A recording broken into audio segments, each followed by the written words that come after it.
Welcome to prime time debate. This is Satish. Prakasam బ్యారేజీని బోట్లు ఢీకొన్న ఘటనపై టీడీపీ వైసీపీ మధ్య వివాదం ముదురుతోంది. కుట్రకోణం ఉందని మంత్రి నిమ్మల రామానాయుడు అంటున్నారు. లంగర్ వేయకుండా 3 బోట్లను ప్లాస్టిక్ తాడుతో ఎందుకు కట్టారని నిమ్మల ప్రశ్నించారు.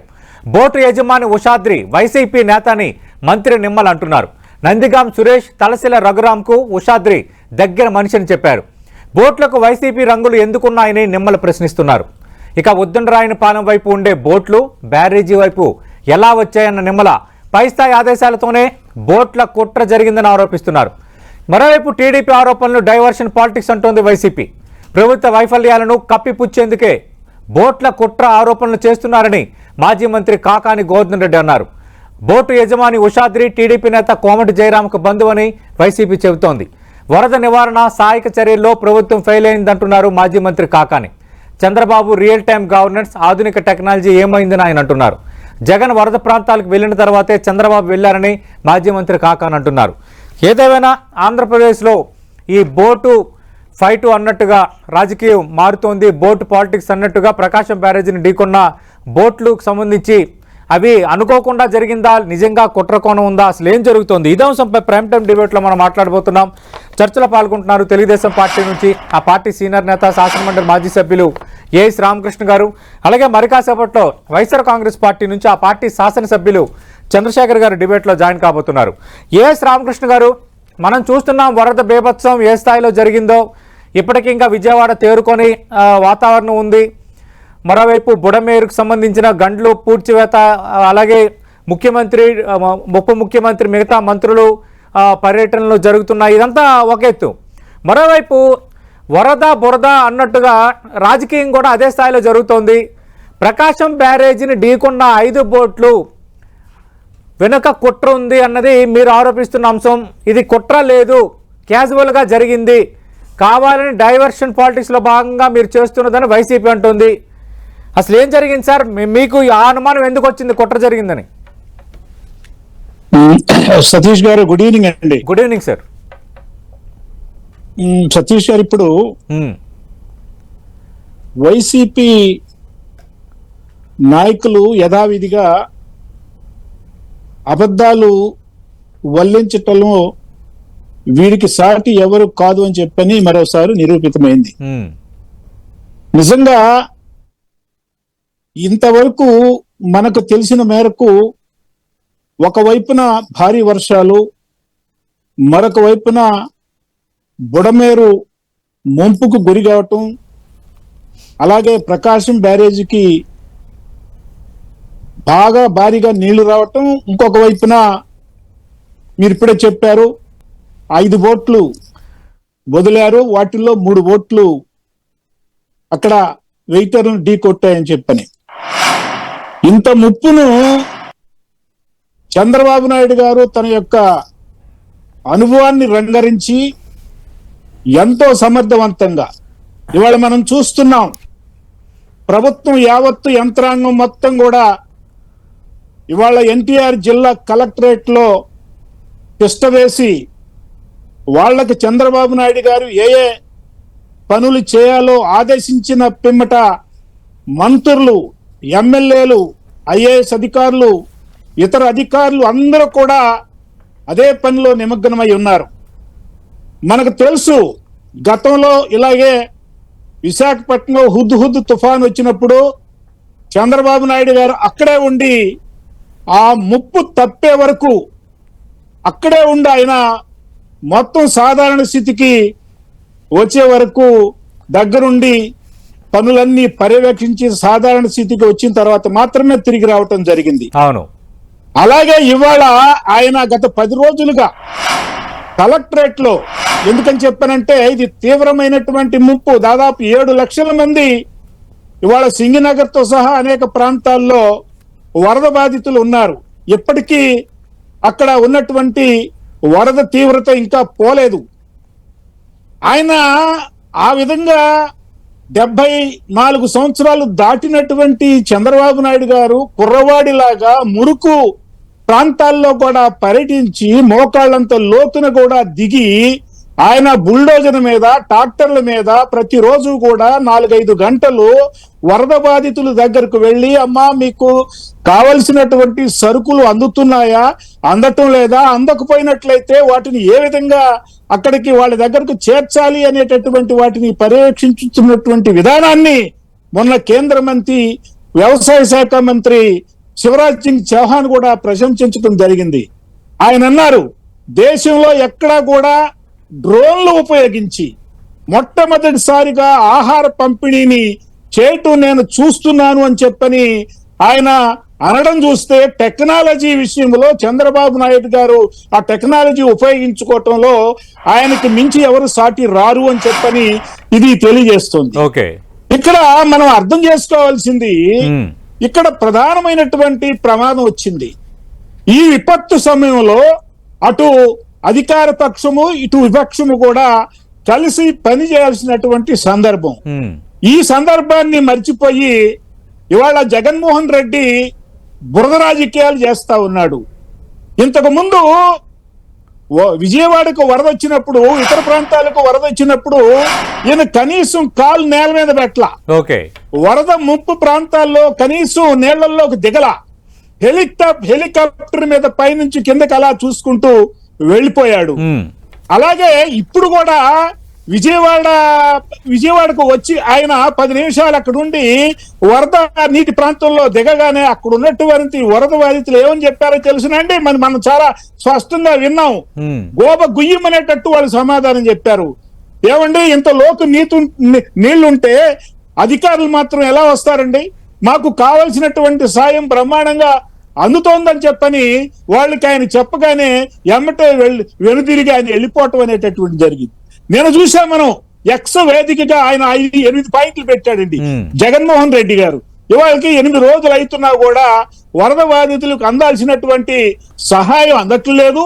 అదే మా వాలంటీర్లు కనుక్కున్నట్లయితే బ్రహ్మాండంగా సహాయం అందించేవాళ్ళని చెప్తా ఉన్నారు.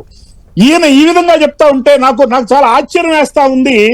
ఎవరైనా సరే సతీష్ గారు ఈ సమయాన, ఈ విపత్తు సమయాన అన్నం తినేటటువంటి వాళ్ళు ఎవరైనా సరే ఈ విధమైనటువంటి రాజకీయాలు చేయటం తగునా అని చెప్పని నేను ప్రశ్నిస్తా ఉన్నా.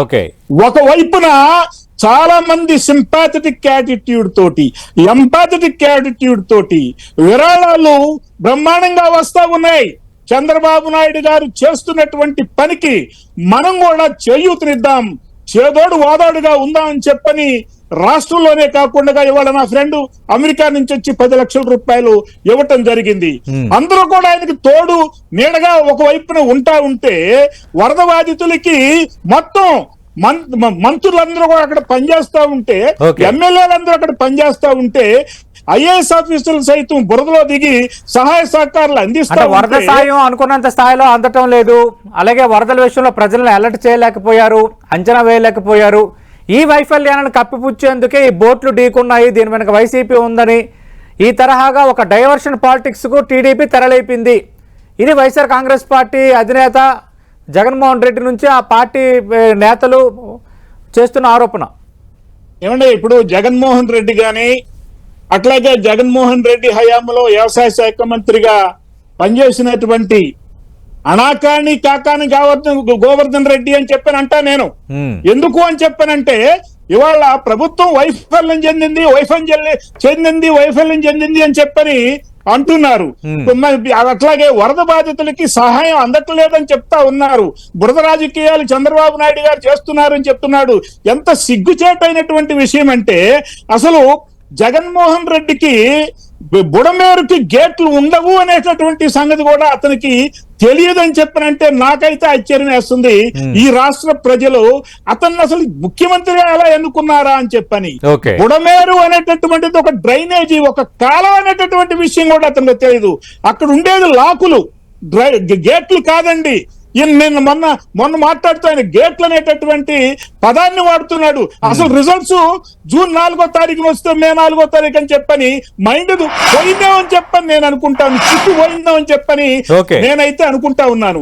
కాబట్టి ఇవాళ మనం గుర్తు పెట్టుకోవాల్సింది, విమర్శలు అయితే విమర్శించారు, కానీ ఏ విధంగా చేయాలి, ఎలా చేయాలి, ఏ విధంగా ప్రభుత్వం వైఫల్యం చెందిందో చెప్పడం మాత్రం చెప్పరు.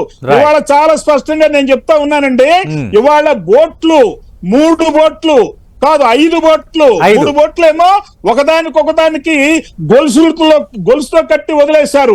ఇంతకు ముందు అవి ఉద్దండు రాని పైన అవతలు ఉండేవి, ఇప్పుడు గొల్లపూడి వైపు వచ్చినాయి. అలాగే ఇంకొక 2 బోట్లు వాటి పక్కనే వచ్చినాయి.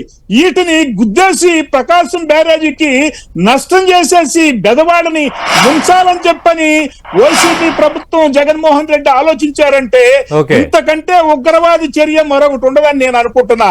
నేనంటాను, ఈ వరద రాజకీయాలతోటి, ఈ బుడమేరు బురద ముంపు రాజకీయాలతోటి జగన్ రాజకీయ చరిత్ర చాప్టర్ క్లోజ్ అని చెప్పని నేనైతే అనుకుంటా ఉన్నానండి. ఎందుకని చెప్పనంటే ఒక రకంగా నాకు అనిపిస్తా ఉంది, బహుశా కిమ్ కూడా ఇలా చేయడేమో. ఆంధ్ర కిమ్ ఇంత నేరపూరితమైనటువంటి చర్యలు చేయటం అనేటటువంటిది నిజంగా చాలా జుగుప్సాకరమైనటువంటి చర్యగా నాకైతే అనిపిస్తా ఉంది. సతీష్ గారు, బోట్లు ఢీకొన్నంత మాత్రాన బ్యారేజ్ దెబ్బతినే అవకాశం ఉంటుందా? ఎందుకంటే అక్కడ ఉన్నటువంటి సూయిజ్ గొలుసులు నష్టపోయింది కదండి. ఇవాళే దాదాపు 3 ప్రాంతాల్లో అక్కడ ఉన్నటువంటి బ్యారేజ్ మీద ఉన్నటువంటి 3 ప్రాంతాల్లో వాటిని బాగు చేయటం జరిగింది. కాబట్టి ఇవాళ వీళ్ళు క్రిమినల్స్ లాగా మనం చెప్తున్నారు, చంద్రబాబు ఇంటి పైన ఉన్నటువంటి గట్టు మీద కూడా పెట్రోల్ పెట్టాల్సినటువంటి గతి ఈ ప్రభుత్వానికి పెట్టింది. ఎందుకంటే ఆ గట్టు కూడా గంటలు పెడతారు అనేటటువంటి భయం. ఎందుకంటే బుడమేరుకి 3 గంటలు పెట్టినటువంటి వాళ్ళు ఈ గట్టుకు రామకృష్ణ గారు, ప్రకాశం బ్యారేజీని ఢీకొన్న 5 బోట్ల వెనక కుట్రుందా? ఇదే అంశంపై ప్రస్తుతం ఆంధ్రప్రదేశ్లో హాట్గా చర్చ జరుగుతోంది. ఆంధ్రప్రదేశ్ రాష్ట్ర జలవనరుల మంత్రి నిమ్మల రామానాయుడు చాలా ప్రత్యేకంగా ఈ 5 బోట్లు ఢీకొండ వెనక కుట్రుంది, 3 బోట్లని 2 బోట్లను కలిపి గొలుసులతో కట్టి బరువు ఎక్కువ ఉండేటట్టుగా ఆ బోట్లని ప్రకాశం బ్యారేజీ వైపు వదిలారు. అసలు ఉద్దండరాయనపాలెం వైపు ఉన్న బోట్లు ఈ విధంగా ఇటువైపు ఎలా వచ్చాయన్న అనుమానం కూడా మాకు కలుగుతుందంటున్నారు. అలాగే ఈ బోట్ల యజమాని ఉషాద్రికి, మాజీ ఎంపీ నందిగాం సురేష్కి, అలాగే వైఎస్ఆర్ కాంగ్రెస్ పార్టీ నేత తలసిల రఘురాంకు దగ్గర మనిషిని టీడీపీ ఆరోపిస్తుంది. ఈ ఆరోపణలపై సమాధానం చెప్పడానికి టెన్టీవీ స్టూడియోలో ఉన్నారు వైఎస్ఆర్ కాంగ్రెస్ పార్టీ శాసనసభ్యులు చంద్రశేఖర్ గారు. ప్రకాశం బ్యారేజీని బోట్లు ఢీకొండ వెనక పెద్ద కుట్ర జరిగింది. ఈ కుట్ర వెనక పైనుంచి ఆదేశాలు ఉన్నాయి, బోట్లకి వైఎస్ఆర్ కాంగ్రెస్ పార్టీ రంగులు ఉన్నాయి. 2 కలపడం ద్వారా టన్నుల బరువు ఎక్కువ అవుతుంది కాబట్టి అది ఒక్కసారిగా బ్యారేజీని ఢీకొడితే పెద్ద ప్రమాదం జరిగి విజయవాడ మరింత వరదకు గురి కావాలి, ఈ ప్రభుత్వం అప్రతిష్ట పాలు కావాలి. ఇది వైఎస్ఆర్ కాంగ్రెస్ పార్టీ కుట్ర. ఇది టీడీపీ చేస్తున్న ప్రధాన ఆరోపణ. నమస్కారం సార్, సతీష్ గారు, మీకు టెన్టీవీ ప్రేక్షకులకి, అలాగే ప్యానెల్లో ఉన్న రామకృష్ణ గారు నమస్తే. చాలా దుర్మార్గమైనటువంటి విధానంలో ఈ కూటమి ప్రభుత్వం ఒక విషపు ప్రచారాన్ని, ఒక విషపు వర్షాన్ని ప్రజలపై కురిపించి అధికారంలోకి వచ్చినటువంటి ఈ కూటమి ప్రభుత్వం అదే తప్పుడు ప్రచారాన్ని నమ్ముకొని బతకాలనుకుంటుంది. చాలా పెద్ద విపత్తు మనకు రాబోతుందని ముందుగానే చెప్పిన తర్వాత ఏ రకమైనటువంటి జాగ్రత్త పడకుండా నదీ పరివాహక ప్రాంతంలో ఇసుక తీసేటటువంటి బోట్లు ఉన్నాయా లేవా అని తెలుసుకోలేనటువంటి పరిస్థితిలో ఉన్నటువంటి వీళ్ళు ఇవాళ ఈ తప్పుడు ప్రచారం, బురద రాజకీయం చేయడం పరాకాష్ఠగా చూడాలి ఈ కూటమి ప్రభుత్వానికి. ఈరోజు ఎవరి పేరైతే వాళ్ళు చెప్తున్నారో రామ్మోహన్ గారికి బంధువు కాబట్టి తలసిల రఘురామ్ గారు అది కావాలని వైసీపీ చేపిస్తుందని, టీడీపీ ఎన్ఆర్ఐ విభాగ అధ్యక్షుడైనటువంటి కోమటి జయరాం గారికి కూడా బంధువు అతను. అంటే కోమటి జయరాం గారికి చెప్పి చేయించారా ఈ పని తెలుగుదేశం పార్టీ వాళ్ళు? ఎవరైతే ఈ ఉషాద్రి గారు ఉన్నారో, రామ్మోహన్ గారికి బంధువు ఎవరైతే ఉన్నారో, రామ్మోహన్ గారు కోమటి జయరాం గారికి బంధువు. కోమటి జయరాం గారు తెలుగుదేశం పార్టీ ఎన్ఆర్ఐ వింగ్ అధ్యక్షుడు. అంటే వీళ్లే కావాలని చేయించారా దీన్ని? ఒక మతి స్థిమితం లేనటువంటి కూటమి ప్రభుత్వం తప్పుడు విధానాలని అవలంబిస్తూ అన్ని రకాలుగా అడ్డంగా బుక్ అయిపోయారు. ఓకే, వరద నివారణలో చర్యలు చేపట్టలేకపోయారు. వరదలో ఎవరైతే బాధితులుగా ఉన్నారో వాళ్ళకి సహాయాన్ని అందించలేకపోయారు. ఏవైతే వ్యవస్థలు ఉన్నాయో ఆ డిజాస్టర్ మేనేజ్మెంట్ వ్యవస్థలు అయితే ఉన్నాయో వాటిని సరిగా ఉపయోగించుకోలేకపోయారు. ఆల్రెడీ మన యొక్క డ్యామ్లన్నీ నిండి ఉన్న తర్వాత వచ్చేటటువంటి వర్షం అధికంగా ఉంటుందని తెలిసిన తర్వాత దానికి కావాల్సినటువంటి చర్యలు తీసుకోకుండా ఇలాంటి తప్పుడు మాటలు మాట్లాడుతున్నారు. ఓకే, ముందైతే అసలు బుడమలేరు మీద గేట్లే లేవన్నారు. ఇప్పుడు కొత్త భాషను చెప్తున్నారు రామకృష్ణ గారు, లాకులు లేవంటారు. అంటే లాకులు లేవని చెప్తున్నారు. ఉండేవి లాకులు, గేట్లు కాదు. అసలు గేట్లు ఉండవు. లాక్ అంటే దేని మీద ఉంటుందండి? ఎందుకోసం లాక్ ఉంది అక్కడ? దేన్ని లాక్ చేస్తుందా లాక్? వాటర్ రాకుండా ఆపడమే కదా లాక్ యొక్క పని. అంటే దాన్ని ఏమంటారు మనం? ఒక పేరు మార్చినంత మాత్రాన మీరు చేసినటువంటి తప్పుడు ప్రచారం ఓకే ప్రజల నుంచి దూరం చేయాలనుకుంటున్నారా? బుడమేరు అనేటటువంటి వాగు మీద మీ నాయకుడికి సంబంధించి, మీ మీడియా వ్యవస్థాపకుడికి సంబంధించి, మీ రాధాకృష్ణ గారికి సంబంధించి అక్కడ పవర్ ప్లాంట్ ఉంది, నిజమా కాదా? దాని విస్తరణ చెయ్యాలి అని 30,000 క్యూసెక్లకి దాని సామర్థ్యాన్ని పెంచాలని ఆ రోజు రాజశేఖర రెడ్డి గారు దాని పని చేపడితే వారు వెళ్ళేసి స్టే తెచ్చుకుంది నిజం కాదా? దాని గురించి సమాధానం చెప్పండి. కోర్టులకు వెళ్ళి స్టేలు తీసుకొచ్చుకున్నారు వ్యక్తులు ఎవరు?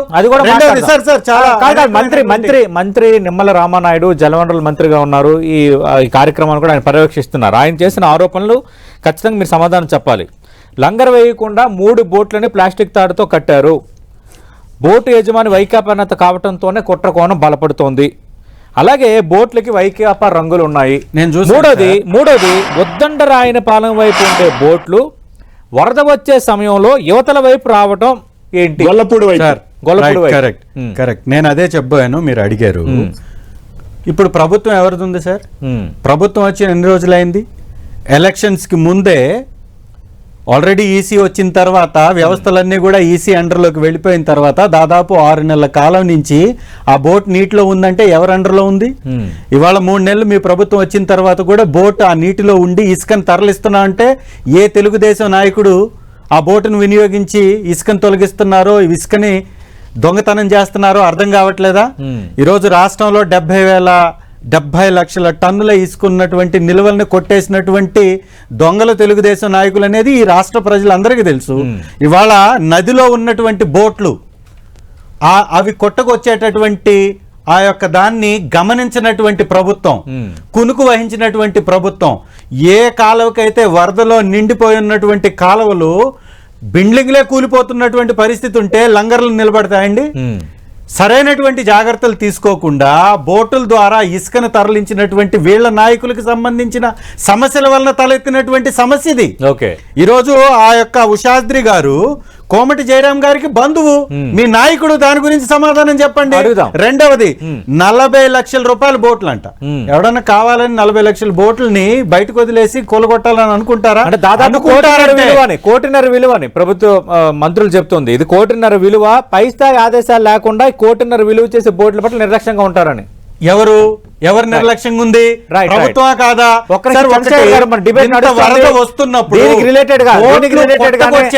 వరద ప్రాంతాల్లో వరద ప్రాంతాల్లో ముఖ్యమంత్రి చంద్రబాబు నాయుడు పర్యటిస్తున్నారు. ఒకసారి ఆ విజువల్స్ చూద్దాం.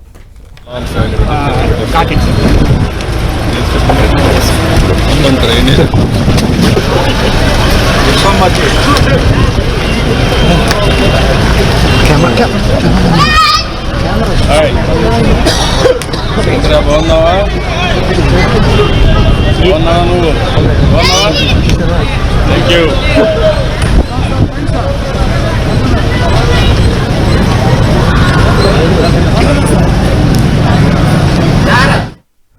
రైట్, వరద ప్రాంతాల్లో ముఖ్యమంత్రి చంద్రబాబు నాయుడు పర్యటిస్తున్నారు. మనం చూస్తున్నాం సహాయక చర్యలు ఏ విధంగా కొనసాగుతున్నాయో. ఆయన ఉదయం నుంచి విజయవాడ చుట్టుపక్కల పలు ప్రాంతాల్లో తన పర్యటన కొనసాగుతోంది. చంద్రశేఖర్ గారు, మీరు లేవనైతే అంశాలపై కూడా మనం ఖచ్చితంగా మాట్లాడదాం. ఏఎస్ రామకృష్ణ గారు, ఖచ్చితంగా మీరిద్దరు ఉన్నారు కాబట్టి ప్రతిదీ మనం క్లారిటీగా మాట్లాడదాం. ఏఎస్ రామకృష్ణ గారు, ఉషాద్రి ఎవరైతే ఉన్నారో ఈ బోట్ల యజమాని నందిగామ సురేష్, తలసిల రఘురాముకు దగ్గర మనిషి అని మీరు ఆరోపిస్తున్నారు. అయితే మీ పార్టీకి ఎన్ఆర్ఐ విభాగం అధ్యక్షుడిగా ఉన్న కోమటి జయరాముకు ఇంకా సమీప బంధువు, దగ్గర బంధువు. అంటే మరి ఆయన కుట్ర ఉందని మేము అనాలని వైఎస్ఆర్ కాంగ్రెస్ పార్టీ అంటుంది. ఆ, ఇప్పుడు చంద్రశేఖర్ గారు ఎలా మాట్లాడారంటే ఉమ్, జగన్మోహన్ రెడ్డి గారి ఫిలాసఫీ ఉమ్, రివర్స్ టెండరింగ్ అంటాం. అంటే వాళ్ళ మీద ఏవైతే ఆరోపణలు ఉన్నాయో తిరిగి అవే ఆరోపణలు కూటమి ప్రభుత్వం మీద, తెలుగుదేశం పార్టీ ప్రభుత్వం మీద చెయ్యటం. ఉమ్, బంధువా కాదా చెప్పండి. అది వాళ్ళకి సార్ మీరు మాట్లాడేటప్పుడు నేను కోమటి మాట్లాడను. జయరాం అది గారి వాళ్ళకి బంధువా కాదా చెప్పండి. అది వాళ్ళకి బాగా అలవాటు. ఉమ్, కోమటి జయరాం గారి గురించి చంద్రశేఖర్ గారికి ఎంత తెలుసో నాకైతే తెలియదు, కానీ నాకు మంచి ఫ్రెండ్. ఉమ్, వాళ్ళ మామగారు ఇటీవలే చనిపోయినారు. ఉమ్, ఆయన చనిపోయినటువంటి నేపథ్యంలో ఆయన 3 రోజుల క్రితం కాశీ వెళ్లి ఆయన అస్థికలు అక్కడ నిమజ్జనం చేసి నిన్ననే హైదరాబాద్ వచ్చారు. ఉమ్, నాకు తెలిసి కోమటి జయరాం గారికి ఈ తలసిల రఘురాం గారి చుట్టం ఎవరైతే ఉన్నారో, అనుచరుడు ఎవరైతే ఉన్నారో రఘురాం అని చెప్పని అంటున్నారే, ఉమ్, ఆయనకి ముఖ్య అనుచరుడు బంధువు అని చెప్తున్నారు అని చెప్పనంటే బోడిగుండికి మోకాలికి లెక్క పెట్టడం అంటారు. బంధువు అయినంత మాత్రాన ఆయనకి ఈయన కుట్ర చేశాడని తెలుసా? నాకు అర్థం కాదు. దానికి దీనికి సంబంధం ఏంటి? ఈయన ఏమైనా కలగన్నాడు రాత్రి, లేకపోతే జగన్మోహన్ రెడ్డి ఫోన్ చేసి 10 టీవీలో ఇలాంటి ప్రశ్న అడుగుతారు, ఈ విధంగా సమాధానం చెప్పని జగన్మోహన్ రెడ్డి గారు చంద్రశేఖర్ గారికి చెప్పారా? నాకు అర్థం కావట్లా. ఉమ్, ఇవాళ మనం గుర్తు పెట్టుకోవాలి, ఎవరైతే ఈ సురేష్ ఎవరైతే ఉన్నారో, ఈ లాస్ట్ చంద్రబాబు నాయుడు అధికారంలో ఉండగా అమరావతిని నాశనం చేయాలని చెప్పని అరటి తోటలను తగలబెట్టినటువంటి చరిత్ర ఈయనకుంది. మొన్ననే అరెస్ట్ అయ్యాడు ఉమ్, ఈ సురేష్ అనేటటువంటి వ్యక్తి. ఇవాళ మనం వర్గంతో, వర్ణంతో, క్యాస్ట్ తో సంబంధం లేకుండా ఒక మనిషి క్రిమినల్ కాదా అనేటటువంటి దాన్ని మనం చూడాల్సినటువంటి అవసరం ఉంది. పంజాబ్ లో డేరా బాబా ఉన్నాడు. ఉమ్, అతను చేసినటువంటి అక్రమాలు, అతను చేసినటువంటి క్రిమినల్ చర్యల వల్ల అతను జైల్లో ఉన్నాడు. కాబట్టి ఇవాళ మనం గుర్తుపెట్టుకోవాల్సినటువంటి అంశం ఏమిటంటే, ఇవాళ ఈ 3 బోట్లు ఎవరివి, ఎందుకని ఈ 3 బోట్లు అక్కడ వైసీపీ రంగులు మాత్రమే ఎందుకున్నాయి, అదొక అంశము.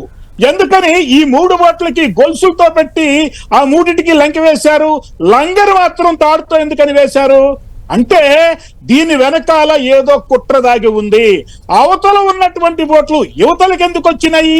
ఎప్పుడు కూడా ప్రకాశం బ్యారేజీ చరిత్రలో ఏనాడు కూడా ఇనుప బోట్లు ఆ విధంగా బ్యారేజీ దగ్గరకు వచ్చి కౌంటర్ వెయిటర్ని తాకి గుద్దుకున్నటువంటి సందర్భం లేదు. అవి పాడైపోయినటువంటి సందర్భం లేదు.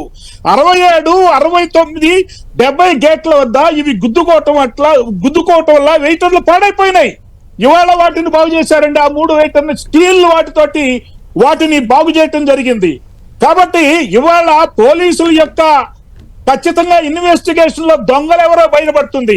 ఆ తర్వాత చంద్రశేఖర్ గారు మాట్లాడుతున్నారు, కానీ అప్పుడు కూడా పోలీసులతోటి ఏదో చేసి వాళ్ళ చేత నిజం చెప్పించారు అని చెప్పని బహుశా చంద్రశేఖర్ గారు అనవచ్చు. కానీ మీరు చేసినటువంటి దొంగ పని, మీరు చేసినటువంటి ఉగ్రవాద పని, మీరు చేసినటువంటి విజయవాడని సర్వనాశనం చేద్దామనేటటువంటి మీ కుట్ర బట్ట బయలు కాక తప్పదు. అందుకని ఏదైనా ఉంటే మంచి చేయాలండి, చెడు చేయటం ఏంటండి?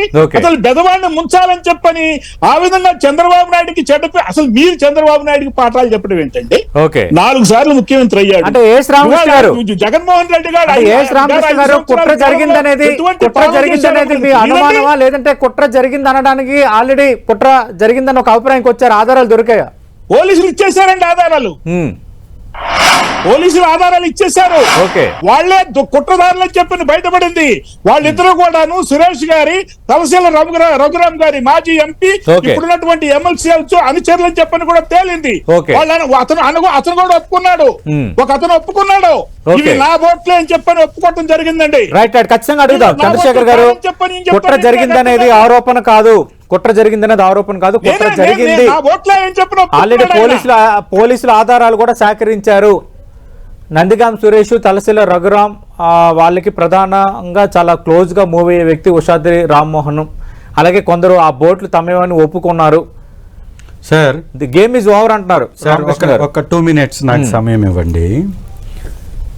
120 ఉద్యోగస్తుల దగ్గర నుంచి స్కూల్లో IAS ఆఫీసర్స్ దాకా మీ ప్రభుత్వం వచ్చిన తర్వాత అందరిని మార్చేసిన తర్వాత వరదలు వచ్చింది, ఎలక్షన్స్ అయిపోయిన 4 నెలల తర్వాత. అప్పటి నుంచి ఆ బోట్లను ఉపయోగిస్తుంది ఎవరిప్పుడు? ఎలక్షన్స్ తర్వాత ఇప్పుడు ఎవరు ఉపయోగిస్తున్నారు? తెలుగుదేశం నాయకులు కదా. ఈ ఇసుకని ఇవన్నీ దోపిడీ చేస్తుంది తెలుగుదేశం నాయకులు కదా. తెలుగుదేశం ప్రభుత్వంలో మా నాయకులు ఇసుకని తీసుకెళ్లగలుగుతారా? తరలించగలుగుతారా? నదిలో దిగేసి ఇసుకని తీసుకోగలుగుతారా వీరి ప్రభుత్వంలో? ఒకవేళ అలా జరుగుతుంటే ప్రభుత్వం మొద్దు నిద్రపోతుందా? ఏం చేస్తుంది ప్రభుత్వం? వచ్చినటువంటి ఆ విపత్తుని పసిగట్టలేక ఆడలేక మధ్యలో ఓడు అనే సామెత లెక్కలో అన్ని విధాలా ఈ కూటమి ప్రభుత్వం అట్రఫ్లాప్. ఓకే, దీన్ని వారు డైవర్ట్ చేసే దానిలో భాగంగా ఇలాంటి ఒక తప్పుడు విధానాన్ని ఎంచుకొని ఈ యొక్క అవాకులు చవాకులు పేలుతున్నారు. అయితే దీనిలో ఎంత సిగ్గుచేటంటే వీరు మాట్లాడేటటువంటి విధానం, గతంలో కేవలం కృష్ణలంకలకు మాత్రమే వరదలు వస్తే వాటర్ వచ్చేది. ఇవాళ విజయవాడ సగం మునిగిపోయింది. ఇది బుడమేరుకి సంబంధించినటువంటి సమస్య. బుడమేరు మునిగిపోవడానికి, బుడమేరుకి వరద వస్తే మునిగిపోతుంది అని చరిత్ర ఉంది మనకి. 1903లో మనకు ఒకసారి వరదలు వచ్చాయి, 2005లో వచ్చాయి, 2006లో వచ్చాయి, 2009లో వచ్చాయి, అనేక సందర్భాల్లో 1964లో కూడా వచ్చాయి. ఈ చరిత్ర మనకుంది. ఆల్రెడీ ఒక స్థాయిలో నీటి మట్టం వచ్చిన తర్వాత కృష్ణా నదిలోకి ఆ బుడమేరు యొక్క వాటర్ ని వదిలే అవకాశం ఉండదు. ఆ సంగతి 14 సంవత్సరాల ముఖ్యమంత్రి, 15 సంవత్సరాల ప్రతిపక్ష నాయకుడు, 40 సంవత్సరాల ఇండస్ట్రీకి తెలీదా? ఒక స్టేజ్ లోకి సంపూర్ణంగా సామర్థ్యానికి అనుకూలంగా నీటి నిల్వ ఉన్నప్పుడు బుడమేరు వరదంతా కూడా సిటీ మీదకి వస్తుందని తెలుసు. మీరు ప్రత్యేకమైనటువంటి చర్యలు ఏం తీసుకున్నారు? జాగ్రత్తలు ఏం చేశారు? మీరు ఎవరికన్నా ఇంటిమేషన్ ఇచ్చారా? నగరంలో ఉన్నటువంటి ప్రజలు అల్లాడిపోతుంటే సహాయక చర్యలు చేపట్టగలిగారా? 4 రోజులు దాదాపు 48 గంటల తర్వాత చంద్రబాబు నాయుడు గారు స్పందిస్తే 4 రోజుల తర్వాత సహాయక చర్యలు మొదలయ్యాయి. డ్రోన్ల ద్వారా భోజనం సదుపాయం అని చెప్పేసి వీళ్ళు ప్రచారం చేసుకున్నారు తప్ప అల్లో రామచంద్ర అని ఈ రోజుకే అల్లాడిపోతున్నటువంటి ప్రజల యొక్క దృష్టిని మరల్చేందుకు ఆహారాన్ని కూడా మీరు ఎంత దురదృష్టకరం అంటే ఆహారాన్ని కూడా మా ప్రకాశం జిల్లాలో ఒంగోలు నుంచి ఎన్నెన్నైతే హోటల్స్ ఉన్నాయో అన్నన్ని హోటల్స్ కి టార్గెట్ ఇచ్చి ఉచితంగా కూడా ఆ భోజనాన్ని తీసుకుంటుంది ప్రభుత్వం. మరి దాని సహాయక చర్యల కింద ఉపయోగిస్తుందా, ఖర్చు కింద చూపెడుతుందా? ఏదైనా చేయొచ్చు. రెండోది, కేసులు పెడతాం అంటున్నారు. వీళ్ళ యొక్క ఎమ్మెల్యే అఖిలప్రియ గారు ఇవాళ ఒక ప్రెస్ మీట్ పెట్టారు. పెట్టి 100 మంది మీద కేసులు పెట్టి మేము ఇబ్బంది పెట్టబోతున్నాం, వారిని ఖచ్చితంగా వాళ్ళ అంతు తేలుస్తామని చెప్తుంది. అంటే 100 మంది నా పేర్లు రాసుకున్నాను, రెడ్ బుక్ ఉంది, నా దగ్గర ఉన్న రెడ్ బుక్ లో 100 పేర్లు రాసుకున్నాను, ఈ పేర్లలో ఉన్న వాళ్ళందరి మీద కేసులు పెట్టిస్తామన్న తర్వాత మీరు పెట్టే కేసుల్లో ఎంత నీతి ఉంటుంది, ఎంత నిజం ఉంటుంది అర్థమైపోయింది. రెండవది, అన్నాడు కాబట్టి చెప్తున్నా, ఆధారాలు దొరికాయంటున్నారు, క్రిమినల్ అన్నారు కాబట్టి చెప్తున్నా. 2,000 కోట్ల రూపాయలకు సంబంధించినటువంటి అభియోగాలు మోపబడిన పెండ్యాల శ్రీనివాస్ గారిని తీసుకుంటున్నట్టు వీళ్ళు ఒక జీవో రిలీజ్ చేశారండి. జీవో రిలీజ్ చేశారు.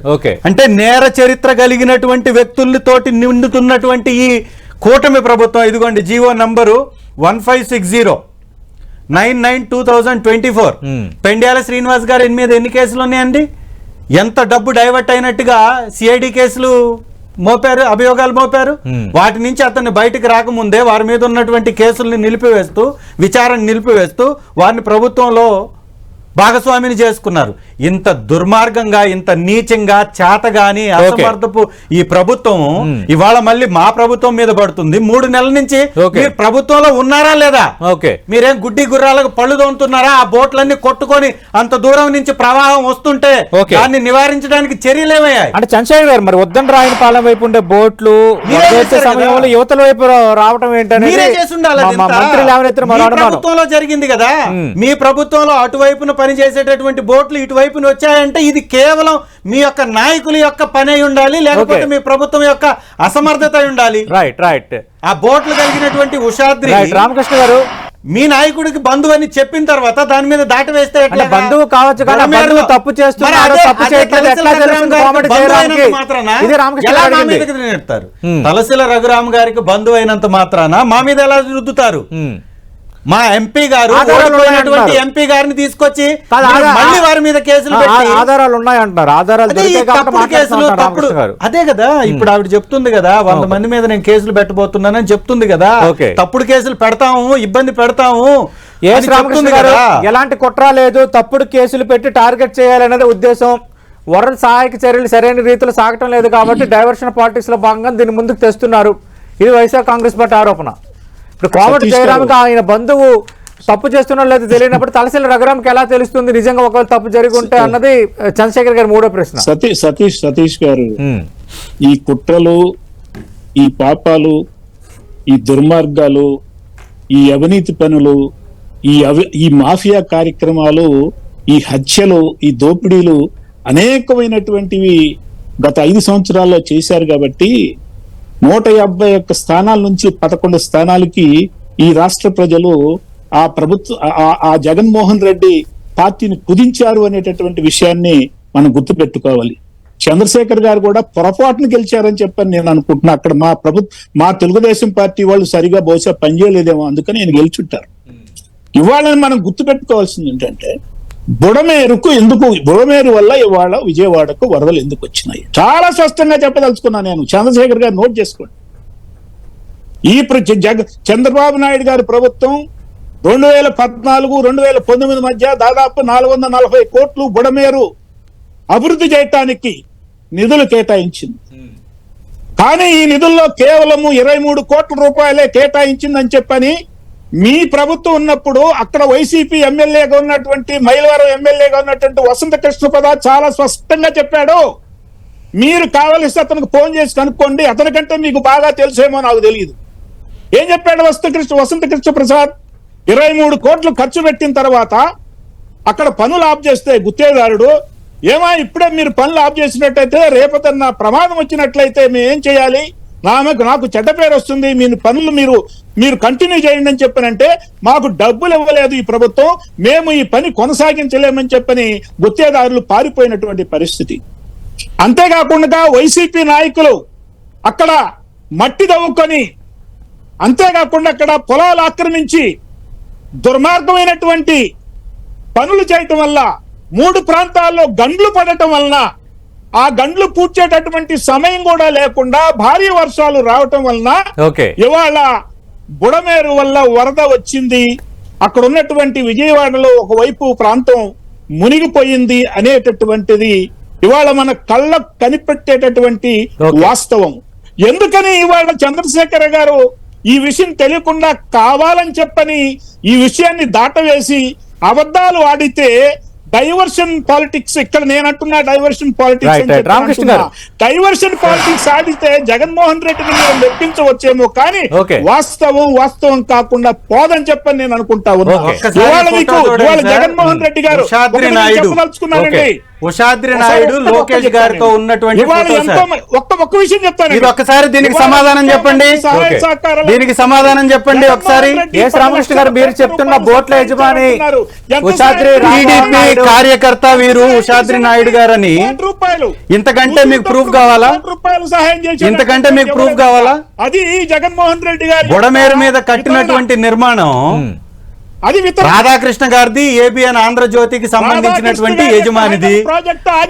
పొద్దున్నే లేచిన తర్వాత పొద్దున్నే లేచినప్పటి నుంచి రాత్రి పడుకునేదాకా ఎవరి భజన చేస్తాడో, ఎవరి కోసం వారు పత్రిక నడుపుతారో అదంతా రాష్ట్ర ప్రజలందరికీ తెలుసు. రెండవది, ఒక్క నిమిషం, మాట మాట్లాడారు, మీరు సమాధానం చెప్పాలి. అయితే ఇప్పుడు వరద ప్రాంతాల పర్యటనలో ఉన్న ముఖ్యమంత్రి చంద్రబాబు నాయుడు కూడా ఈ బోట్లు ఢీకొన్న ఘటనపై స్పందించారు.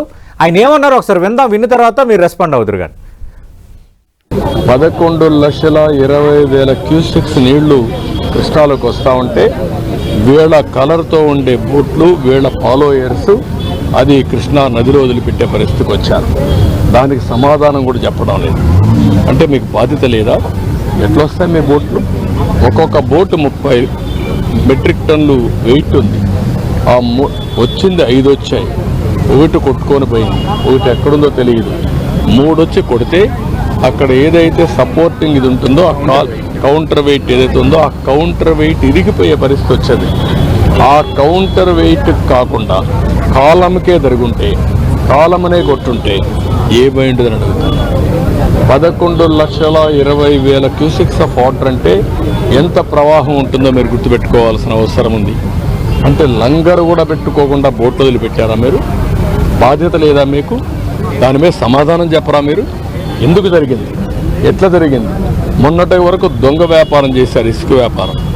అలాంటి దొంగ వ్యాపారం చేయించిన బోట్లు ఈరోజు ప్రజాద్రోహంతో ఒక ప్రాజెక్ట్ మీద పంపించే పరిస్థితికి వస్తారా మీరు?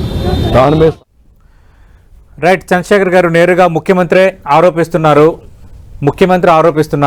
ఒక్కొక్కటి 30 మెట్రిక్ టన్నుల బరువైన బోటు, 5 బోట్లు అంటే 5 × 30 అంటే 150 మెట్రిక్ టన్నుల బరువైనది. అది ఇంకా ఒక పార్ట్ వరకు తగిలింది కాబట్టి సరిపోయింది, ఇంకా వేరే పార్ట్ తగిలి ఉంటే డ్యామేజ్ ఇంకా ఊహించడం జరిగేదని నేరుగా ముఖ్యమంత్రి అంటున్నారు. సమాధానం చెప్పాలంటున్నారు మీరు. సార్, ఈ ఫోటో మా అఫీషియల్ ట్విట్టర్ హ్యాండిల్లో కూడా వైఎస్ఆర్ కాంగ్రెస్ పార్టీ తరఫున వేస్తుంది. ఇక్కడ ఉన్నటువంటి ఫోటో ఉషాద్రి నాయుడుది, లోకేష్ గారి పక్కన ఉన్నారు. ఇతను ఏ పార్టీ నాయకుడై ఉండాలండి? ఖచ్చితంగా తెలుగుదేశం నాయకుడే కదా. ఈ 3 బోట్లు కూడా ఉషాద్రి నాయుడుదని మీరే ధృవీకరిస్తున్నారు. ఫోటో దిగితే సార్, వారికి లీడర్స్ చాలా మంది దిగుతుంటారు కదా ఫోటోలు. ఇక్కడ ఉన్నటువంటి ఎవరైనా ఒక్క నిమిషం నన్ను చెప్పనివ్వండి దయచేసి. రామకృష్ణ గారు చాలా టైం ఉంది, ఒక్క నిమిషం. మీరిద్దరే ఉన్నారు, డీటెయిల్ గా మాట్లాడదాం. ఇవాళ మీకు ఒక ప్రశ్న అడిగాను. డెఫినెట్ గా వైఎస్ఆర్ కాంగ్రెస్ పార్టీ బోట్ల రంగులు లేదా వైఎస్ఆర్ కాంగ్రెస్ పార్టీలో ఉన్నటువంటి నాయకుడికి బంధువైతేనే మేము చేయించిన కుట్రగా ఉంటే మీ దగ్గరకు వచ్చి మీ పక్కన ఫోటో దిగి మీ నాయకులతో పాటుగా తను మీకు ఏదో ఇస్తున్నట్టుగా అంత బ్రహ్మాండమైన ఫోటో ఉంటే మీ నాయకుడు కాకుండా మా నాయకుడు ఎందుకు అవుతాడు? మొట్టమొదటిది. రెండవది, మీ ప్రభుత్వం వచ్చి 3 నెలలు దాటిపోయింది సార్. మా బోట్లు ఎందుకు ఉన్నాయి దానిలో? ఎందుకుంటాయి? మీరు ఎలా చేస్తారా? ముందు దీనికి సమాధానం చెప్పండి. మా రంగులు వేసి మా మీద తోసేటటువంటి ప్రయత్నం చేయడం తప్ప మీరు ఇవాళ చేస్తున్నటువంటి ఇసుక వ్యాపారం మొత్తం మీరే చేస్తున్నారు, మీ నాయకులే చేస్తున్నారు, మీ ఆధ్వర్యంలో ఉంది, డిజాస్టర్ మేనేజ్మెంట్ టీం మీ దగ్గర ఉంది. ఆ బోటులు కొట్టుకొస్తున్నది గమనించకుండా జరిగినటువంటి తప్పుని సరిదిద్దడం మానివేసి మా మీద తప్పుడు ప్రచారం చేసేటటువంటి ప్రయత్నం చేస్తున్నారు. ఇది మొట్టమొదటిగా మానుకోవాలి. ఈ రాష్ట్రంలో అనేక రకాలైనటువంటి దుర్మార్గాలు చేస్తుంది వాస్తవం కాదా? అధికారంలోకి వచ్చిన రోజు నుంచి మా నాయకుల్ని కొట్టడం, తిట్టడం, లేదా ఎవరో వేరే రాష్ట్రం హీరోయిన్లు తీసుకొచ్చేసి రంకంట కట్టడం, చిట్ట చివరకు చూస్తే ఆ హీరోయిన్ తోటి 100 మంది బాధితులుగా ఉన్నది బయటకు రావడం, ఇవన్నీ మీరు చేసేటటువంటి తప్పుడు ప్రచారాల్లో భాగమే. మీరు చేసేటటువంటి ప్రచారాలు ఇవన్నీ కూడా మీకే తగులుతుందని మానేశారు. ఒకటి ముఖ్యంగా పోలీసులకు ఆధారాలు ఎలా దొరికాయి? ఆధారాలు దొరికితే మాట్లాడుతున్నామని అలాంటప్పుడు ఏదైనా విచారణకు మీరు ఏమైనా ఆదేశాలు డిమాండ్ చేస్తారా? మీరేమన్నా? ఖచ్చితంగా సార్. ఇవాళ రాష్ట్రంలో ఉన్నటువంటి వ్యవస్థలన్నీ వారి జేబు సంస్థలుగా మార్చేసుకొని తప్పుడు విధానంలో తప్పుడు వార్తలు రాపిస్తూ తప్పుడు విధంగా వారి మీద కేసులు బనాయిస్తూ అవన్నీ నిజాలు అని వారు చెప్పినంత మాత్రాన అవి నిజాలు అయిపోవు కదా. కోర్టులు ఉన్నాయి, ఖచ్చితంగా కోర్టులకు వెళ్తాం, వాటిని అడ్డుకునేటటువంటి ఇంకొక రెండు అలాంటి వాళ్ళకి ఇప్పుడు ఈ బోట్ల యజమానికి సంబంధాలు ఉన్నాయి. ఇంకా మిగిలిన 2 బోట్లు కూడా వచ్చాయి కదా సార్. మిగిలిన 2 బోట్లు వచ్చాయి. అవును, మొత్తం 5 వచ్చాయి. 5 బోట్లు. ఆ 2 బోట్లు ఎవరి? ఇవి ఒక 3 బోట్లకి తప్పుడు ప్రచారం చేస్తున్నారు. పక్కన పెడతాం. 2 బోట్లు ఎందుకు వచ్చాయి అంటే వరద వస్తుంది గమనించలేక, ఆ బోట్లు ఉన్నది కూడా మీరు తెలుసుకోలేక, ఆ వచ్చేటటువంటి వరదని డైవర్ట్ చేసే అవకాశం లేక, ముందు చూపు లేక జరిగినటువంటి విపత్తుని తప్పించుకునే ప్రయత్నం చేస్తున్నారు వాళ్ళు. సీఎం గారు కూడా నేను ఒక రైల్వే ట్రాక్ మీద చూసాం, మనం హడావుడి ప్రచారం చేసుకుంటూ ఆ రైల్వే ట్రాక్ మీద కూడా ఆయన చుట్టూ ఉన్నటువంటి వాళ్ళందరూ కూడా ఇబ్బంది పడే పరిస్థితికి వచ్చేసింది. ఈ ప్రచార పిచ్చిలో మునిగి తేలడం తప్ప వారు మాట్లాడే దానిలో నిజం లేదనేది వాస్తవం. అన్నిటికంటే ఇంపార్టెంట్ గా మీ ప్రభుత్వంలో ఉన్న వ్యవస్థలు పని చేయకపోవటానికి మా పార్టీతో ఏమి సంబంధం? రెండవది, వ్యక్తులు పరిచయం ఉన్నంత మాత్రాన అది వారి మీదకి ఎలా అంటామని మీరనే మాటే మాకు వర్తించదా? ప్రతి విషయంలో బురద చల్లడం తప్ప ఏదన్నా మీరు చేయగలుగుతున్నారా? 2000 కోట్ల రూపాయలకి సంబంధించినటువంటి ప్రభుత్వ సొమ్ముని దోచేసాడన్న వ్యక్తిని ఈ రోజు నియమించుకున్నటువంటి తప్పుడు ప్రభుత్వం మీది అని మేము మాట్లాడుతున్నాం. రెండవది, అక్రమ నిర్మాణమైనటువంటి నిర్మాణంలో నివాసం ఉన్నటువంటి ముఖ్యమంత్రి గారు మన ముఖ్యమంత్రి గారు అది గుర్తుంచుకోవాలి. కరకట్ట మీద ఉన్నటువంటి అక్రమ నిర్మాణంలో ఉంటూ మళ్ళీ ఇంకొకరికి సక్రమైన నీతులు చెప్పాలని అనుకుంటున్నటువంటి ఈ ప్రభుత్వాన్ని చూస్తే జనాలు ఏమనుకోవాలి, ఎంత పిట్టిగా ఊహించుకోవాలి, వారే సమాధానం చెప్పాలి. ఇప్పటికన్నా 8 రోజులైనా కూడా భోజనం అందట్లేదు అక్కడ.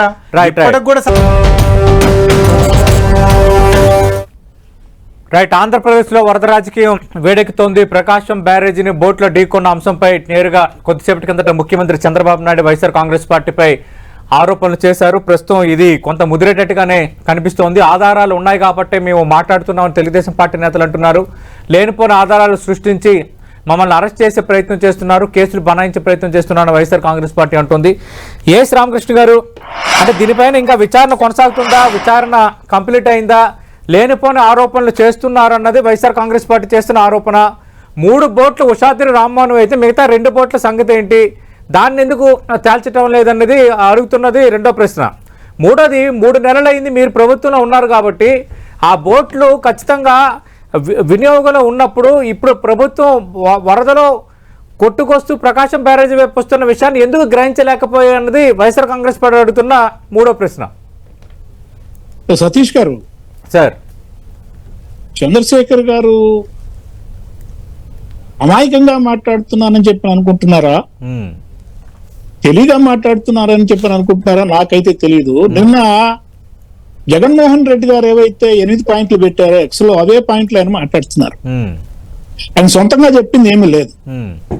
ఇవాళ ఆయన ఏం చెప్తున్నారంటే ఈ 3 బోట్లు ఇసుక తవ్వుతున్నాయి, దొంగ పని చేస్తున్నాయి, దొంగతనం చేస్తున్నాయి, పాపం చేస్తున్నాయి, ఇవి గుర్తించకపోవటం తెలుగుదేశం పార్టీ కూటమి ప్రభుత్వం యొక్క తప్పు కాదా అని చెప్పి అంటున్నారు. అంటే గుర్తించకపోతే మేము తప్పులు చేసుకుంటూ పోతాం, మేము పాపాలు చేసుకుంటూ పోతాం, మేము దొంగతనాలు చేసుకుంటూ పోతాం, దొంగలను పట్టుకోవాల్సినటువంటి బాధ్యత కూటమి ప్రభుత్వాన్ని కదా అని చెప్పి ఆయన అడుగుతున్నాడు. ఏమి ఫిలాసఫీ అండి, నాకైతే అర్థం కావట్లా. 100కు 100% ఇవాళ దొంగలను పట్టుకునేటటువంటి యంత్రాంగం ఈ రాష్ట్ర ప్రభుత్వానికి, దేశానికి ఉందని చెప్పి నేనైతే అనుకోవట్లా. ఉంటే ఇన్ని యుద్ధాలు జరిగే కావు, ఇన్ని దొంగ పనులు జరిగి ఉండేటటువంటివి అని చెప్పి నేనైతే అనుకోవట్లా. ఇవాళ మనం గుర్తుపెట్టుకోవాలండి, చంద్రబాబు నాయుడు గారు ఎంత ముందు చూపున్నటువంటి వ్యక్తి అని చెప్పారంటే, ఎంత ఎంపాథటిక్ యాటిట్యూడ్ కలిగినటువంటి వ్యక్తి అని చెప్పారంటే, వరద ప్రాంతాల్లో పర్యటించటమే కాకుండా ఈ రాష్ట్రంలో ఉన్నటువంటి ఏవైతే వాహనాలు ఉన్నాయో, ప్రభుత్వ వాహనాలు, వాటన్నిటి ద్వారా సరుకులు తెప్పించడమే కాకుండా ఆ సరుకుల్ని దాదాపు ప్రతి వార్డులో 30 నుంచి 40 మంది అధికారులు పెట్టి వాటిని డిస్ట్రిబ్యూట్ చేయడమే కాకుండా ఇవాళ బ్యాంకర్లతోటి, బీమా సంస్థలతోటి మాట్లాడి వాళ్ళని ఒప్పించి, వాళ్ళని మెప్పించి ఇవాళ వాళ్ళకి ఎంత సహాయం చేయాలో అంత సహాయం చేస్తా ఉన్నారు చంద్రబాబు నాయుడు గారు. ఇంకొకటి మీరు గుర్తుపెట్టుకోవాల్సినటువంటి అవసరం ఉంది. ఇవాళ సోషల్ మీడియాలో గాని, ఇవాళ జగన్మోహన్ రెడ్డి రోతా మీడియా, కూలి మీడియాలో నేను అదే మాట మాట్లాడదలుచుకున్నా. నిన్న 4 రోజుల క్రితం నేను చాలా స్పష్టంగా చూశాను సాక్షి మీడియాలో. ఆ రోజు నేను అమరావతిలో పర్యటించాను. ఇది మీరు రాసి పెట్టుకోవాల్సినటువంటి అంశం ఉంది. ఏం రాశారండి ఆ రోజున సాక్షి మీడియాలో? అమరావతి మునిగింది, అక్కడ ఉన్నటువంటి ప్రభుత్వ భవనాల చుట్టూ వరద ముంపు ఏర్పడింది, చంద్రబాబు రాజధాని అమరావతి మునిగింది, శివరామకృష్ణన్ కమిటీ చెప్పిందే నిజమైందా అనేటటువంటి మాటలు చెప్పటం కాకుండా దాని మీద స్క్రోలింగ్ కూడా వేయటం జరిగింది. ఏమండి, అంతేకాకుండా ఇవాళ సోషల్ మీడియాలో కేంద్ర ప్రభుత్వానికి, రాష్ట్ర ప్రభుత్వానికి మధ్య విభేదాలు వచ్చినాయి, వాళ్ళ మధ్య సంబంధాలు తెగిపోయినాయి. అందుకనే కేంద్ర ప్రభుత్వం ఇంతవరకు వరద బాధితులకి సహాయం చేయలేదు అని చెప్పని జగన్మోహన్ రెడ్డి తన వందిమాగతుల ద్వారా, సోషల్ మీడియాలో ద్వారా విష ప్రచారం చేస్తా ఉన్నారు. ఇందాక చంద్రశేఖర్ గారు చెప్తా ఉన్నారు విష ప్రచారం అని చెప్పని. విష ప్రచారం చేస్తున్నది ఎవరు? మీరు. నిన్న పంపించింది రాష్ట్ర ప్రభుత్వం. ఈ రాష్ట్ర ప్రభుత్వానికి కేంద్ర ప్రభుత్వం కనీసం 6,880 కోట్ల సహాయం చేయకపోతే ఈ సహాయక చర్యలు ముందుకు వెళ్ళవు అని చెప్పని. అందుకని ఇవాళ కుట్ర చేస్తున్నది, పాపం చేస్తున్నది, దుర్మార్గం చేస్తుంది అమరావతిని ఇంకా నాశనం చేయాలని చెప్పని తెగబడుతున్నది వైఎస్ఆర్సీపీ, అలాగే జగన్మోహన్ రెడ్డి. జగన్మోహన్ రెడ్డి ఈ పాటికల్లా లండన్ లో ఉండాలి. ఆయనకి సిబిఐ కోర్టు 5 సంవత్సరాలు రెన్యూవల్ ఇస్తే పాస్పోర్ట్ కి, ఇక్కడ ఉన్నటువంటి పాస్పోర్ట్ అధికారులు ఆయన మీద కేసు 6 సంవత్సరాల క్రితం కేసు నడిచింది కాబట్టి ఈయన గురించి తెలిసినటువంటి విజయవాడలో ఉన్నటువంటి ఎంపీ ఎమ్మెల్యేల కోర్టు ఏం చెప్పిందండి, సంవత్సరం మాత్రమే రెన్యూవల్ ఇస్తామని చెప్పడం జరిగింది. అంటే ఈయన 5 సంవత్సరాలు లండన్ లోనే ఉండిపోయి విజయ మాల్యా లాగా ఈ రాబోయేటటువంటి రోజుల్లో తన శిక్ష పడుతుంది చెప్పని ముందే గ్రహించి చంద్రశేఖర్ గారు విష ప్రచారం చేస్తుంది. మీరు అమరావతి మునిగిపోయిందన్నారు, వరద ప్రాంతాల సహాయక చర్యలు జరగట్లేదు అంటున్నారు. నాకు కూడా సందేహం ఉంది. విష ప్రచారం చేస్తుంది వైఎస్ఆర్ కాంగ్రెస్ పార్టీ. విష ప్రచారం చేయాల్సిన అవసరం లేదు, ఇది టీడీపీ చెప్తోంది. ఫైనల్ గా మరి ఎట్లా ఫేస్ చేయబోతున్నారు? ఇది ఆధారాలు ఉన్నాయనే చాలా క్లియర్ కట్ ముఖ్యమంత్రి కూడా మాట్లాడారు. రామకృష్ణ గారికి పాపం ఏం మాట్లాడాలో తెలియక అటు ఇటు తిరుగుతా ఉంది వారి యొక్క ఆ డిబేట్ మొత్తం. మొట్టమొదటిగా ఇప్పుడు వచ్చినటువంటి ఈ విపత్తు నుంచి ముందు చూపు లేకపోవడం వలన కాపాడలేకపోయింది వారు ఒప్పుకోవాలి. రెండవది, వచ్చిన విపత్తులో ఎంతో కొంత సహాయక చర్యలు చేస్తున్నటువంటి వ్యవస్థలు ఏంటండి? జగన్మోహన్ రెడ్డి గారు ముందు చూపుతో తీసుకొచ్చినటువంటి 104, 108, ఫ్యామిలీ డాక్టర్, వాలంటరీ వ్యవస్థ, సచివాలయ వ్యవస్థ, దానితో పాటుగా ఉన్నటువంటి రిటైనింగ్ వాల్, ఆ రేషన్ వెహికల్స్, ఇవి కాదా? వీటి ద్వారా ఆ జరుగుతున్నటువంటి సహాయక చర్యలు కూడా జరుగుతున్నాయి. ఆ సహాయక చర్యలకు వాడుకుంటున్నటువంటి వ్యవస్థలన్నీ ముందు చూపుతోటి వైఎస్ఆర్ కాంగ్రెస్ పార్టీ తీసుకొచ్చినటువంటి వ్యవస్థలు. అది ముందు తెలుసుకోమనండి వాళ్ళని. 14 సంవత్సరాల ముఖ్యమంత్రి, 42 సంవత్సరాల ఇండస్ట్రీ, ప్రభుత్వం శాశ్వతం కదా. కరెక్ట్. ఒక్క వ్యవస్థ ఉండాలి కదా. ఇప్పుడు చరిత్రలో ఆరోగ్యశ్రీ ఫీజు రియంబర్స్మెంట్ ఇప్పుడు 2 తెలుగు రాష్ట్రాల్లో అమలు అవుతున్నాయి. అదే సార్, అలాగే మీరు అమలు చేసిన పథకాలు కొన్ని మంచి కార్యక్రమాలు నెక్స్ట్ వచ్చే విచిత్రమైనటువంటి వాదన, వింత వాదన ఏంటంటే ఈ 40 సంవత్సరాల ముఖ్యమంత్రి గారు తెచ్చినటువంటి ఒక్క వ్యవస్థ కూడా లేదు. ఈ పని చేస్తున్నటువంటి వ్యవస్థలు అన్ని కూడా మా ప్రభుత్వంలో వచ్చినటువంటి వ్యవస్థలు తప్ప. చిట్ట చివరికి మేము తెచ్చిన వ్యవస్థలే దిక్కైనటువంటి పరిస్థితిలో ఈ రాష్ట్ర ప్రభుత్వం ఉంటే రాష్ట్రం మొత్తం కూడా అమరావతి మునిగిపోయిందని కళ్ళకు కట్టినట్టుగా కనపడుతూ ఉంటే దుష్ప్రచారం చేశారు, ఎక్కడా కనపడదు. ఎందుకు సార్? వర్షాలు పడక ముందే బోట్లు వేసుకొని వెళ్ళి నిపుణులు పరీక్షించింది, అన్ని పేపర్లో వచ్చింది. ఎందుకు వేసుకెళ్లారు? నీళ్లు రాకపోతే బోటుల్లో. కానీ ఇప్పుడు హైకోర్టు చిన్న వర్షాలకే అసెంబ్లీ అలాగే సెక్రటేరియట్ ఆ ముందు నుంచి వరద నీరు రాలేదు కదా, కొన్ని ఫొటోస్ వీడియోలు కూడా మనం చూసాం కదా. ఎందుకు వెళ్ళారు సార్ మరి నిపుణులు బోటులు ఎందుకు వెళ్ళారు అమరావతిని చూడడానికి? ఒకవేళ ముంపు ప్రాంతం కాకపోతే. రెండవది, 10,000 స్క్వేర్ ఫీట్ పెట్టి మీరు టెంపరరీ భవనాలను ఎందుకు కట్టారు? ఒకవేళ ఆ భూమి నిర్మాణానికి అనుకూలమైంది అయితే 10,000 రూపాయలు 8,000 మీరు కొట్టేసి ఉండాలి. 2,000 స్క్వేర్ ఫీట్ పెట్టారంటే 8,000 మీరు కొట్టేసన్నా ఉండాలి, లేకపోతే ఆ భూమి అనువైనటువంటి. చంద్రశేఖర్ గారు, మనం చూస్తున్నాం ఆంధ్రప్రదేశ్ లో వరద రాజకీయం వేడెక్కుతోంది. ప్రధానంగా ప్రకాశం బ్యారేజీకి బోటు ఢీకొన్న ఘటనకు సంబంధించి ఇది వైసీపీ కుట్ర. వైసీపీ చాలా పెద్ద కుట్రకు తెరలేపింది. పైస్థాయి ఆదేశాలతోనే ప్రకాశం బ్యారేజీకి డ్యామేజ్ కలిగించి మరింతగా విజయవాడ ముంపు గురయ్యేటట్టుగా వైఎస్ఆర్ కాంగ్రెస్ పార్టీ నేతలు కుట్ర పన్నారు. మా దగ్గర ఆధారాలు దొరికాయని తెలుగుదేశం పార్టీ అంటుంది. ఇది పక్కా దుష్ప్రచారం, ఎలాంటి ఆధారాలు లేవు, ఇది యాదృచ్ఛికంగా జరిగిందని వైఎస్ఆర్ కాంగ్రెస్ పార్టీ అంటుంది. స్వయాన ముఖ్యమంత్రి చంద్రబాబు నాయుడు కూడా ఇదే ఆరోపణ చేశారు. కాబట్టి మరి ఇప్పుడు ఏం జరగబోతోంది అనేది కొంత అందరూ ఆసక్తిగా ఎదురు చూస్తున్న అంశం. ఇది వాటి ప్రైమ్ టైమ్ డిబేట్.